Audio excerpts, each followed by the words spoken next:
as vaudeville performers. Ayan, medyo light naman, sayaw-sayaw naman tayo.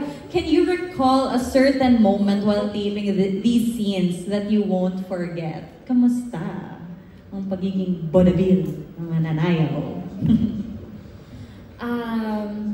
Kami ni Sanya, bago pa man kami magsimulang mag-taping para sa Pulang Araw, nagkaroon na kami ng tap dance classes.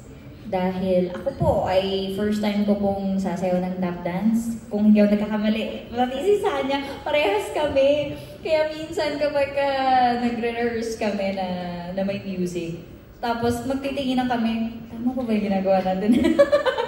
Kasi, pero ang saya ng experience kasi sobrang lapit sa puso ko si Sanya, and we both experienced something for the very first time na magagamit namin sa trabaho at sa karakter namin dito sa Pulang Araw. Kaya very memorable din sa akin ang vaudeville at ang tap dance.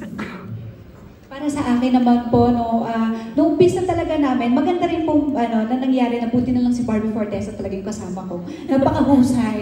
Kapag may nakalimutan, Barbs, ano nga yun? Ganon. Pero masarap lang sa pakiramdam na nagkaroon kami na parang challenge kasi ito sa amin pareho. Na wala kaming idea sa pagta-tap dance. Ang mahirap pa dito, siguro pinaka-naging challenge namin dito, is kung paano kami magta-tap dance, kumakanta habang nagta-tap dance, umaarte habang nagta-tap dance. Kailangan ng emosyon. At depende sa emosyon kung ano ilalabas namin habang nagta-tap dance kami. So, yun yung pinakamahirap talaga dito, na hindi siya biro.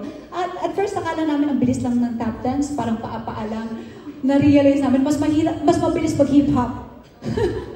mas mabilis, sabi ko nga last time, parang pwede po ba sumabak na lang ako sa gera? Parang mas mabilis yung gera kaysa dito sa tap dance.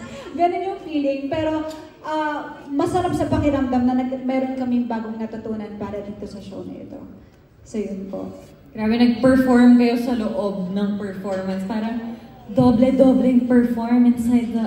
Grabe, ang galing, nakaka-excite. At